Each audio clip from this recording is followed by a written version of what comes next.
तो उसमें हिंदू कौन था और मुसलमान कौन था और उसका क्या एंगल देना है, उसकी भी चर्चा शुरू हो जाती है। 3 तलाक पे महीनों बहस करती है टीवी मीडिया, मंदिर मस्जिद पे महीनों बहस करती है, सालों बहस करती है। लेकिन जब कोई जनता से जुड़ा हुआ मुद्दा आता है तो उस पर कोई बातचीत नहीं होती। आपको मैं बताना चाहता हूं पिछले दिनों क्या हुआ। जनता की गाढ़ी कमाई का पैसा जो बैंकों में जमा होता है, मजदूर का पैसा, किसान का पैसा, कर्मचारी का पैसा, छोटे व्यापारी का पैसा, वो पैसा उठाकर बैंकों ने कुछ बड़े पूंजीपतियों को कर्ज दे दिया और ये कर्जा लाखों करोड़ रुपए में है। इसके बारे में मैंने पार्लियामेंट में भी सवाल उठाया। लगभग 10 लाख करोड़ रुपए का कर्जा चंद पूंजीपतियों को दिया गया पूरे देश के अंदर, और सरकार धीरे धीरे करके उनका कर्जा माफ करती जाती है। हिंदुस्तान के मजदूरों के लिए कोई पैकेज नहीं है, लेकिन आपने नाम सुना होगा नीरव मोदी का, मेहुल चौकसी का, जिन्होंने लगभग 22,000 करोड़ रुपए बैंकों का लूटा है, भ्रष्टाचार किया है, और आज वो विदेशों में बैठे हैं। मेहुल चौकसी ने एंटीगुआ की नागरिकता ले ली, विदेश में जाके बस गया। नीरव मोदी के बारे में खबरें चलती है, साहब वो भगोड़ा है, अब आएगा, लंदन में छिपा है, यहां है, वहां है। अरे आप ये किसको मूर्ख बना रहे हैं? इस खबर पे जरा ध्यान दीजिए आप लोग। मेहुल चौकसी का और नीरव मोदी का हजारों करोड़ रुपए केंद्र की भाजपा सरकार ने माफ कर दिया। हजारों करोड़ रुपए। और सिर्फ मेहुल चौकसी नीरव मोदी का नहीं, ऐसे 50 विलफुल डिफॉल्टर हैं, टॉप डिफॉल्टर हैं, ऐसे 50 बड़े कर्जदार हैं जिनका 68,607 करोड़ रुपए माफ कर दिया गया। और पूरे देश में कहीं कोई चर्चा नहीं, कहीं किसी टीवी चैनल पे बहस नहीं, कहीं कोई इसको मुद्दा नहीं बनाया जा रहा है। आप बताइए कि अगर ये 68,000 करोड़ रुपए ऐसे कोरोना संकट से निपटने के लिए इस वक्त लगा दिया जाता तो कितना भला हो सकता था इस देश के मजदूरों का। आज बिहार की सरकार, नीतीश कुमार जी और उनके उप मुख्यमंत्री जो भारतीय जनता पार्टी के हैं, सुशील मोदी जी, वो कहते हैं हमको बिहार के लोगों को घर बुलाने के लिए पैसा नहीं है, हम गाड़ी नहीं दे सकते, हम बस नहीं दे सकते। लेकिन ये 68,000 करोड़ रुपए चंद पूंजीपतियों का, 50 पूंजीपतियों का माफ कर दिया गया।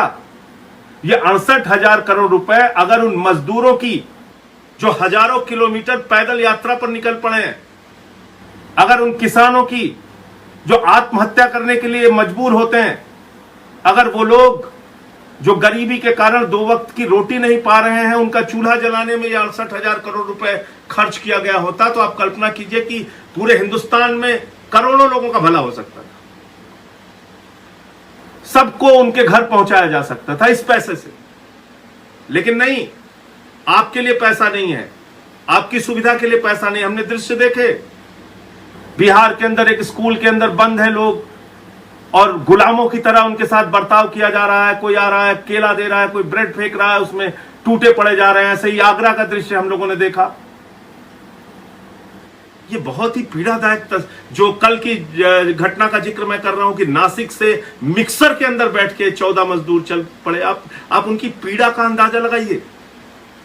उनके लिए कोई पैसा नहीं है, उनके लिए कोई पैकेज नहीं है। पैकेज किसके लिए है? इन बेईमानों के लिए है। ये नीरव मोदी, ये मेहुल चौकसी, ये मेहुल भाई जो है, ये नीरव मोदी जो है, इसके लिए पैसे है सरकार के पास। 68,000 करोड़ रुपए भाजपा की केंद्र सरकार ने माफ कर दिया 50 पूंजीपतियों का। इनके लिए पैसा है सरकार के पास। हमसे आपसे टैक्स का पैसा लेते हैं, हमसे आपसे बैंकों में पैसा जमा कराते हैं, हम अपनी मर्जी से भी बैंकों में पैसा जमा करते हैं। वही पैसा उठा के इन बेईमानों को कर्ज में दे दिया जाता है और के नागरिकता ले लेते हैं। सरकार उनको ढूंढने का, पकड़ने का बहाना करती है और बाद में उन्हीं का कर्जा माफ कर देती है। और इस पे आपने किसी टीवी चैनल पे बहस देखा?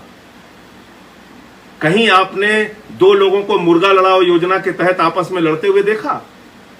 कोई चर्चा, कोई बहस आपने देखी?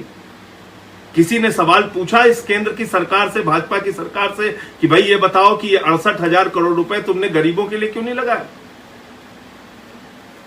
आज क्या कर रहे हैं? देश में चर्चा किस बात की हो रही है?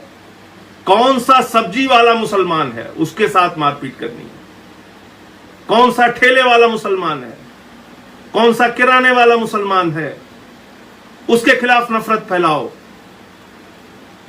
पालघर के मुद्दे को हिंदू मुसलमान में तब्दील करो। कहीं जमात के लोग नहीं भी पहुंचे हैं तो ये बताओ कि ये जमाती हैं।